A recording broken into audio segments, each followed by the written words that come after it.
Hi mga kaisinyan no Freedom Board, another confession na sad ang atuang basahon. By the way, ako dahil si Bay Gamay. O kung gusto ninyo nga mo subscribe, ay pwede kayo mo nga mo subscribe sa tuang YouTube channel o palihog na lang pod og tuplok sa notification bell aron updated mo kanunay. O garon mga kaisinyan no Freedom Board, ania na ang confession nga akong ungo nga uyab. Hi Yusinyan Freedom Board, share lang nako among extraordinary love stories akong only one ungo sa kinabuhi. First and foremost, tanang names nga akong gi-use ani nga confession kay not our real names jud. But the rest nga panghitabo kay promise tinuod tanan. Sugdan nato ni sa pagpailaila sa akong self. Ako day si Marco, taga somewhere in North Cebu nga hometown ni Lily Ungo. 25 na intawon og nabalaka jud ko ron. Kahibaw mo nga no? Because I still look young. Okay, para ma-imagine niyo samot akong height og kadakoon sa lawas di ay. Guys, exactly mala Daniel Padilla lang naman. Medyo muscle belt kay maghilak akong adlaw kung di ko kaalsa og bugat. The way I dressed, maayosad ko manamit guys. Mala Daniel Padilla lang naman. Akong kahambugiro, attitude o kanang suplado ba? Pero buutan. Mala Daniel Padilla lang naman. Lastly akong nawong, mala nevermind lang naman. Itaw guys, bati man jud kog nawong kay naay parts akong nawong nga naay diferensya. Taw, enough na. Dili na lang nako i-detailed pa kay ilong pa lang nako elaborated na daan. Basta di ko gwapo, period. Graduate day ko BS Mari guys ug swerte kay nakasakay ra sad ko dayon. Dili sad ko dato, kanang sakto lang nga sa karon I can eat whenever and wherever I wanted. So kay human naman tagpilaila, fast forward ta sa ko ang first heartbreak. First heartbreak agad-agad. Yes. Way back April 2014 nagbuwag mi sa kong long term nga uyab. Dili man ko perfect sad nga moingon nga iyaharang sad sala tanan. Nasad intawon ko sala, but one thing I can assure you nga I devoted 5 years of my life loving her up until the end begging her to stay, but she decided otherwise. Gilisdan ko niyag mas gwapo og mas buotan. Sa kato nga time, I was emotionally and mentally destroyed kaya nagaling pinamoto nga, I don't believe in love anymore. Matrak yapon ko sa mga babae guys, kanang lami o gwapa pero di na jud ko mutuo gugma. In short, naguyab-uyab gihapon ko pero wala na'y gugma. Nagsugod na ko kawalay ayo. Then pagka November 2014, next na kong nauyab kay itago na lang nato sa name nga Judy. Siya di ay kay puti, gwapa, sexy, rich kid daw. Famous, ginamos nga chicks kaayo nga walay lalaki nga dili makalingi kung moagi siya. Imagina dayo ninyo si Sara Labati ba? Nga mi batag 18 years old og ni mobo nga mga 5'4". Pero wala man ko'y ayo jud ato nga time mong nagbuwag ra gihapon mi. Nagpadayon akong pagkawalay ayo guys. Daghan kog na uyab pero dugay na ng 2 months na mo nga mag-ilis na sad kog lain. Hilas ko murag mayog na wong. Og until such one day, mga November 2015 to, gipulan ako ba nga walay seryoso nga relasyon. Dayon nakapangutan ako sa kong self nganong di na jud ko mahigugma. Sa mga to nga naay ni pop up sa akong mind nga naay usa ka babayi nga mananambal nga binisaya sa mong lugar nga naa to siya healing power / kamausad to siya mutag-an sa imong forever kung asa nimo mamit or kinsa o unsay nawong. Kay na curious man imuhang tiyo, dayon wala sad ko'y lingaw, mong nakadecide ko ato nga moadto para mangutana. Kay mga 20 minutes drive man padong sa balay sa mananambal guys ikan sa mua, akong gipakuyog akong amigo para maoy mo drive nako kay tapulan jud ko og dali do kaon mag-drive. Sa dihang nanami sa dalan padong ngadto, nakakita man kog usa ka maanyag nga babayi nga nagsakay sa tricycle. Nabaliwala siya sud sa tricycle. Na siya gasakay mga second person loyo sa driver. Anak ko sa akong amigo. Nga Ben, bisag na'y actress oh. Mitubag akong amigo nga si Calvin, nga asa man. Ako siyang giingnan nga naa sa tricycle, tanawa kung dughan murag naa na ipana ni Cupido. Sunda Ben, adto ta silahang kilid pa cute-cute ta. Nawala jud ako ang duka atong adlaw guys, ug guess what? Sa sige na mo pakilid og papansin nila, wa jud milingi nako. Ug wa na lang mi nakaadto sa mananambal tungod sa pagsunod-sunod nila. Pero at least nadumduman namo ilahang balay nga kilid dira sa karsada. Milabay ang panahon, wa na jud to mawala sa kunahuna nga kato nga babae. Kana galing ganahan ako makaila niya kay gipulan ako nga permi siya nga naa sa kunahuna. Maong gisugo na ako si Calvin. Ako siyang giingnan nga kay classmate man to nimo Ben. Buhata jud tanan Ben makuha to nimo ang iyahang name ug uban pa. Mitubag si Calvin. Nga Mark, barkada man to ni Kuan. I-add sa FB sigurado na ato siya. Sa walay pagduha-duha, gi-search na ako sa FB din gi-add dayon. Even wa pa ko niya gi-accept, nag-message din ko niya. Di mailahan nga nag-uros-aros akong pagkagusto. Ug sa dihang mi-reply man, unya imuhang tiyo nga kusog kaayo mangatik, ako siyang giingnan. Nga kahibaw ka nga taga-gabi ko madamgo nimo nga nagsakay ka og tricycle. Ayaw na pagsakay dito na part sa tricycle ba kay mahulog ka. Ako'y gikuyawan nimo. May reply siyag. Wako kahibaw. Bakit manoy? Sumotoy sinugdanan sa moang chat. Siya di ay si Morgiana. Kwapa, puti, simple ra kaayo, 5'1", putot, pareha siyag nawong ni Angelica Panganiban nga child star pa sa Ibong Adarna. Yes, ing ato siyag nawong sa kong eyes. Wala na'y adlaw, gabi, kadlawon, magtawag-tawag or chat me. First met up na mo is 11 PM. Gabi na kayo. Nawa na daw siya ilain masakyan maong mitext siya nako nga magpasundo siya kay tua siya sa pikas lungsod, then ihatod nako siya sa ilaha. While nagsakay siya sa motor guys, kalit na siya nga ingon. Nga, di pa taman laag. Nanimbawot akong balhibo og nangutana nga ha? La, mag 12 midnight na oh. Uli na taoy. Kani baya ilahang lugar guys kay layo na ni sa poblasyon. That's why 8 PM pa lang wa na'y tao sa daan din ngit-ngit kayo ang daan nga walay suga. Dayon naabi ay rumors about aning lugar nga naay white lady nga mokalit laglabang. Nada wakwak nga magsunod-sunod nimo ug ang pinaka-scary kay tinuod nga daghang nakasaksi nga ang atbang sa minteryuhan na waiting shed kay naa daw magbarog didto nga black lady, which is unahan ragamay silang balay ang minteryuhan. Daghan na sad ang namatay dari silang lugar. Na disgrasya o sa kamultikab nga nabangga sa series. Nasa mga motor nga nangabangga. Maong kuyaw jud kayo. Basin ang mga nangamatay magpakita na ko galit ba then nagkadugo. Mao jud na akong nahuna while ga-drive hantod na abot sila ha. Then one day may text na sad siya nako. Magpakuyog daw siya nga moadto og minteryuhan kay moduaw daw siya siyahang papa which is dugay nang namatay. So ako walay balibaray kay kugihan man ng uyab. 5 PM to siya guys. Nagpalayo ra ko niya og sa puntod siyahang papa.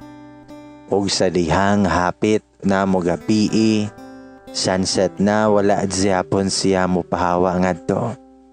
Og sa dihang naratol nako kay wa nako kahibaw unsa akong buhaton kay hapit nako kuyapi sa kahadlok nga maabtan og gabi sa minteryuhan. Ako din siyang giduol og giingnan ng pauli na ta kay gutom nako. May gani misugot tarasad. Nausban bitaw na guys magpauban siya sa minteryuhan nya kato nga time kay 9 PM. Hala. Aha ka. Unsa maning bayhana? Babaeng dako o niya moadtog minteryong gabiing dako.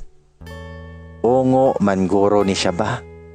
Wala jud ko misugot Until naabot na lang may text-text og negotiation nga 11 PM niya sige siyag pamugos na ako. Ungo man guro ni siya ba? Tinmibahan na jud siya nga if dili daw ko niya kuyugan, dili na jud may makita. So na-action kog kabalaka. Dali-dali kog adto sa kong barkada. Si Calvin og Harold og ako silang gipakaon og anli balot. Sige kaon mo dira. Klolis sila nga nung nalibre ko. Pagkabusog nila ako silang giingnan. Iandam inyong kaugalingon. Adto tarog minteryuhan sa putat. Shock sila. Ngayon si Calvin. Nga tungang gabi na Markoy. Naunsa man ang bayhana. Ungo magyud na siya ba? Ngayon si Harold. Nga mao man ang minteryuhan niya na ay nagbantay ng black lady. Ungo manggod na siya ba? Mitubag ko nga mao lagi. Morag ungo manggod ni siya ba? Then mayon si Calvin, nga tiksi oy. Ingna nga di nato makaya kay ngit-ngit na kaayo, then midnight na. Tinggawas na sa mga ungo. So ako din gibuhat ang gisulti ni Calvin. Then she replied nga, di man ngit-ngit oy kay hayag kayo ang buwan o. Nindot gali kayo ang buwan ron. Then ayaw mo kabalaka ang tinggawas sa mga ungo kay 3 AM pa man. Pagbasa na ko sa reply kay mihangad ko sa langit itanaw na ko ang buwan. Ang buwan kay perfect full moon jud siya nga dako kaayo nga murag pang horror nga full moon. Nganong nindutan man siyag buwan nga pang horror. Nisinggit ko ni Calvin. Ungo man yun ni siya ba? And wait, ana pa siya nga anting gawas daw sa mga ungo kay 3 AM. Hala intawon oy. Nganong kibaw man siya sa oras sa tinggawas sa ungo?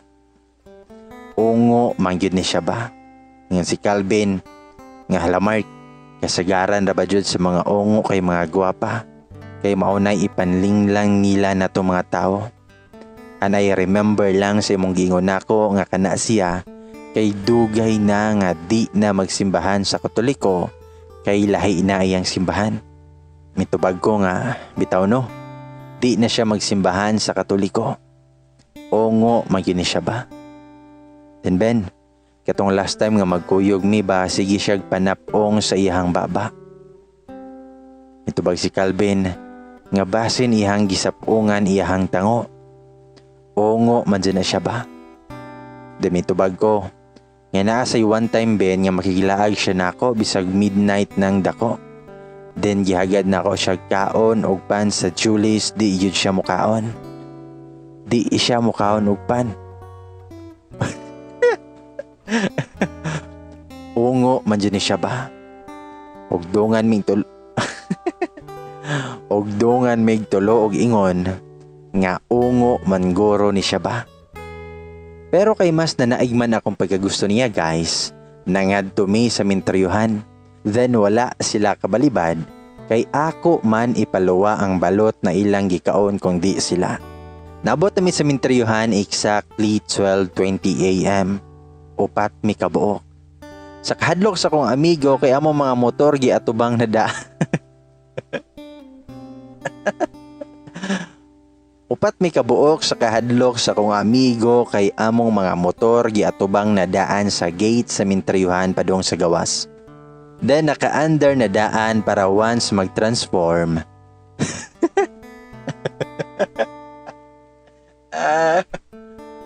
Then naka-under na daan para once mag-transform na siya sa iyang pagkaungo, makasakay dayon mi o makapabulhot padagan.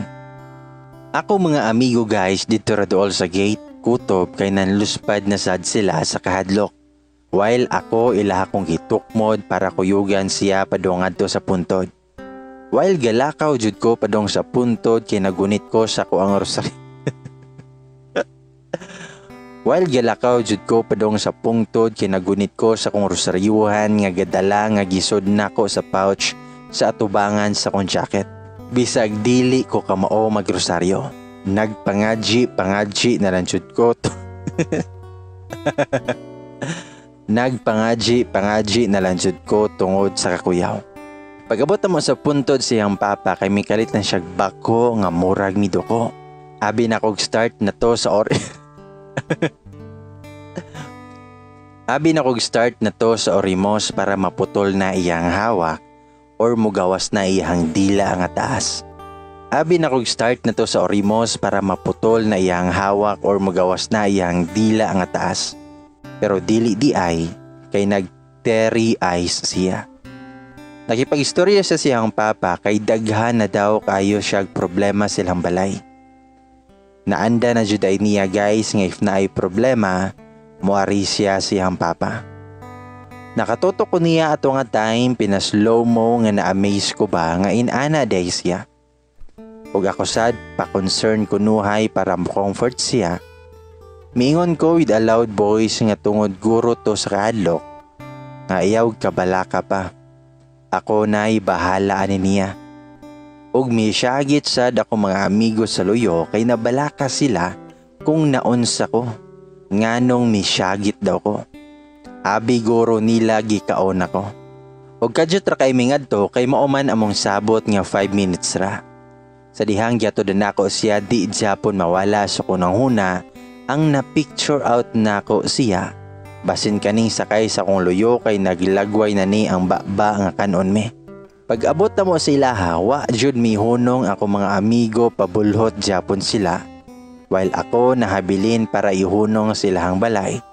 Then nag-good night na sad ko. Puluhot dayon. Ana ako mga amigo nga wala na lang daw sila mihunong kay base naghuwat na namo ang ubang ungo silang balay. Pagkaugma ato ako siyang gi-invite nga maadto sa balay sa kong amigo. Pero naa day may plano sa kong amigo ato. Nag-andamig isablig niya nga holy water nga gikuha namo gikan sa angel sa entrance sa among simbahan. Kanang bitaw ako amigo na si Calvin guys pareha jud mig trip ani pero kani siya hilig og iro while ako dili. Amigo kay me pero ilahang iro wa jud nako na close. Maong pag-abot pa lang namo silang balay kuyog mi ni Morge gipaghot dayon mi sa iro og miduol namo nga kit-kito na mi. Dali aligin ako katkat silang kahoy nga mao gani pero si Morge wa jud nahadlok og iro og himas-himas ang iro. Wa siya nahadlok. Mong nakaingon ko nga ungo man gyud ni siya ba. Hangtod sa nagkauyab ming Morge og wa na dayon among holy water plan kay wa man ko kanaog sa kahoy ato nga time. Pero napatunayan nako nga di siya ungo kay nakita nako siya nga puwerte niyang buotana kana galing tanang household chores sila ha kay iyahan na tanan. Mga hoy pa siya para isugnod. Di ka mao masuko nako. Then tanan na kung gusto iyang buhaton. Like ingno nako nga i-massage siya ragud ko palihog sakit akong buko-buko. Kaka-workout. Di man na siya mo baliba jud. Then ay one time maghilantan ko. Siya joy nag-care nako hangtod maayo ko. Nakaingon gyud akong mama nga buotana anay mong uyab dong oy. Nga naman tong sa una nga nakay uyab nga nurse nga pila man mo katuig pero wa man lang siya kabuhat og ingani. Hangtod naabot may og 2 months. Nagsugod na kog kapulan niya just like sa mga past relationship nako. Boring kaayo kay buutan ra kaayo siya. Koy challenge. Maong gibiyaan ako siya nga wa man lang ko'y kaluoy. Ambot nga nako ato. Then kahinumdom mong Judy guys. Nagbalik mi ato niya. But this time seryoso na. Na in love jud ko ni Judy. Na in love ko sa wrong girl. Then mga 8 months ang milabay gigabaan ako sa tanan. Gibiyaan ko galit ni Judy. Walay nahibong kay klaro daw kaayo nga biyaan narko ato. Kay she's too beautiful for me rajon. Then balik broken hearted na sad inyohang tiyo. Na in love biya jud ko ato. That's why kato nga time feel na ako nga devastated kayo ko. Feel na ako end of the world na. Feel na ako na anak ko sa hell. Kanang maghila ko nga taga-kadlawon nga ganahan ko makita niya. Maulagi nga sakit kaayo. But usara jud akong na-prove nga bisag unsa man kasakit. Kay you'll not gonna die jud. Sakit man kayo siya pero di man makamatay. Ang parihan niya nga pain is temporary ra jud. After 2 months, mga March 2017, nakikita ako ni Morge. I found out sad nga gikan siya sa walay ayo nga relasyon. Dito mi sa minteryuhan nagkita guys. Mga 1 year kapinsad mi nga wa nagkita. Ni gwapa yun siyag maayo og mobo na iyang buhok. Ug miingon siya, nganong diri man ka sa minteryuhan nako nakikita? Mitubag ko nga diri lang. Memorable man gud nako nga place basta ikaw. Og mangayo sad kog pasaylo si mong papa kay buriton kay ko sa una nga miingon diri nga ako na'y bahala nimo. Mitubag si Morge nga dili man na masuko si papa oy. Okay ra man na si papa. Ayaw kabalaka kay napasaylo na kani papa bisag pag wala pa kami asog sorry. So kada to guys nag-date na migbalik. Kuyog na miglaglaag bisan asa. Then pagka July 6, 2017, nakamata na lang ko nga in love na kaayo ko niya. Nagbalik na jud mi and na hoping na padong nani sa kaminyoon ang mong relasyon. Unsa ko na learn gikan ni Morge? I-share na ko ninyo. Adto ka sa tawo nga kayang maging loyal nimo. Sa tawo nga bisag asa nimo ibutang dili gyud siya mobuhat og mga butang nga mga pwedeng makaguba sa inyong relasyon. Adto ka sa tawo nga kayang kuptan imong kamot at ubangan sa ubang tawo nga bisag kinsa pa inyong masugatan kay di gyud siya mobuhi og mas motayt pa iyang pagkupot nimo. Adto ka sa tawo nga kaya nimong tagaan og pagsalig kay kabaw kang di niya na sayangon. Kanang tawo nga bisag kinsa pa ang moabot sa iyang life kay di jud ka niya ilisdan. Adto ka sa tawo nga unahon kaniya sa bisag unsang sitwasyon. Sa tawo nga kayang ipa-feel nimo nga ikaw ra jud ang iyaha. Adto ka sa tawo nga naay pangarap, sa tawo nga naay plano nga i-apil ka sa tanan niyang pangandoy ug ikaw iyang gusto makauban kung makabuot na tanan. Adto ka sa tawo nga naay oras nimo, sa tawo nga kaya na mohatag nimo bisag unsa man nga sitwasyon. Sa tawo nga di jud makalimot isulti nimo taga-adlaw kung unsa ka kaimportante niya.